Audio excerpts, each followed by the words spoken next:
My name is Laila Issa, and I'm going to be presenting about depression and mental illness today in our community.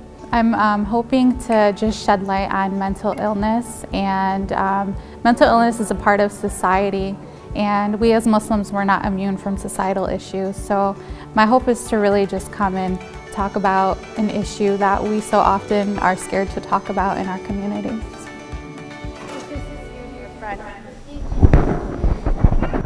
Trapped in a secret you can't bear to tell.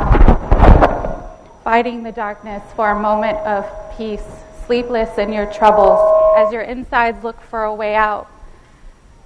And that firm hope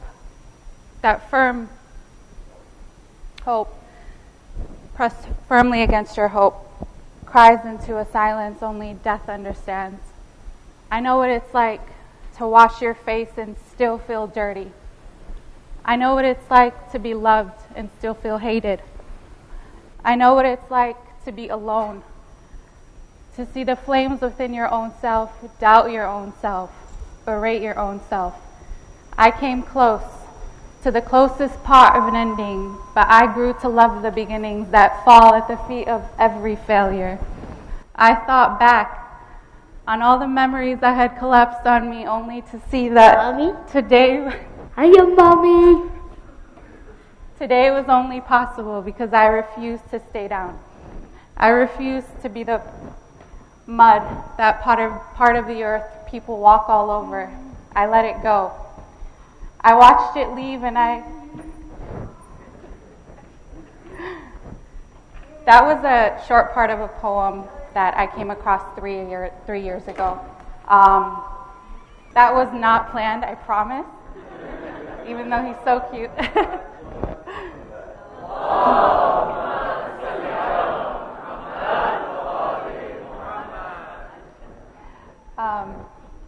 So that was part of a poem that I read 3 years ago. And the reason it resonated with me so much was because when I would try to express what I was feeling or what I was going through at the time, I could never find the words to really express it. And through those words, I really felt like someone else felt what I was going through. And sometimes that's all we need. All we need is to feel connected. All we need is to feel that someone is listening to us, or someone hears us, or understands what we're feeling. Approximately 14.8 million Americans are diagnosed as having a major depressive disorder. 350 million people suffer with depression globally. Now, there's this misconception that being sad is equated with having depression, and it's not. Brothers and sisters, depression is a real thing, and I, as a practicing Muslim woman, have been dealing with chronic depression for 6 years now. There's this misconception because depression has a psychological aspect to it, right? So we can't measure it. We can't see it with the eyes. We can't see what's going on physically. So we tend to dismiss it, and we tend to pretend that it's not there. And the perfect example is a headache. I'm sure everyone in this room has experienced a headache. That's something that's going on in the inside of the body. And just as we would never tell someone with a headache, it's just in your head. It will go away.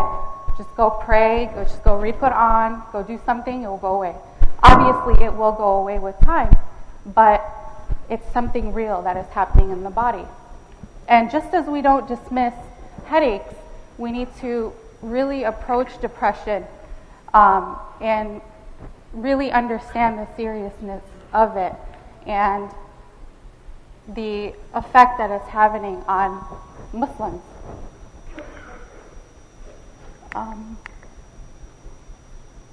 So, according to the Mayo Clinic, the symptoms of depression are as follows, and these are just some symptoms. Everybody is different, so of course everyone's going to respond to it differently.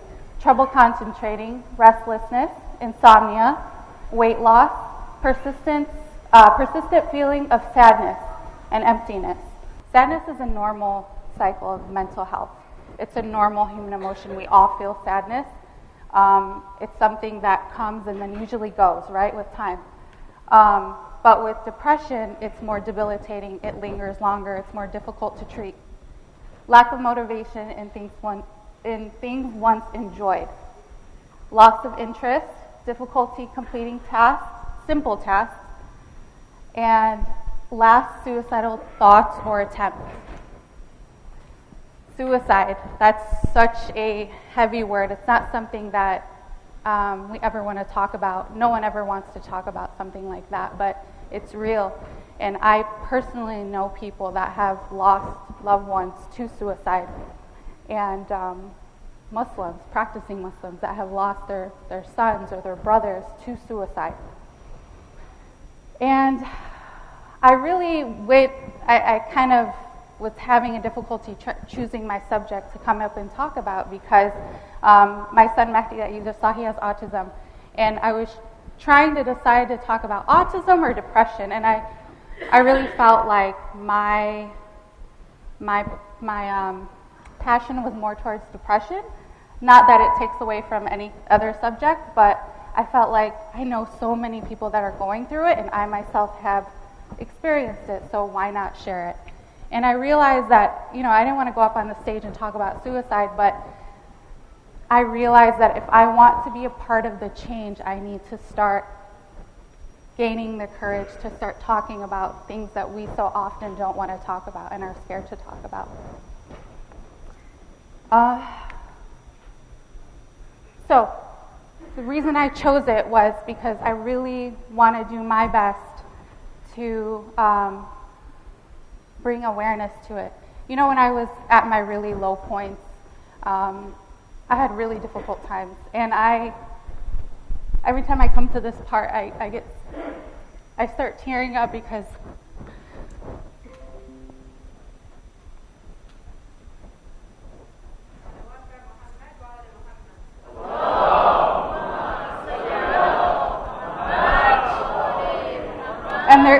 they're good tears, because I remember when I was feeling this, I made a promise to say to Zainab. I made a promise to say to Zainab alayhi salam that if I was to overcome this, and I was to overcome my lowest points, that I would do my best and dedicate my life to trying to help people in similar situations. And I'm not an expert, but I have experienced it. And if I could at least help one person get the help that they need, then I'm good, and I did my job. So, awareness in our community. Creating safe places in our community so individuals can ask for help and support from trained professionals. Fundraise money to be able to spend money on training individuals in the areas of counseling.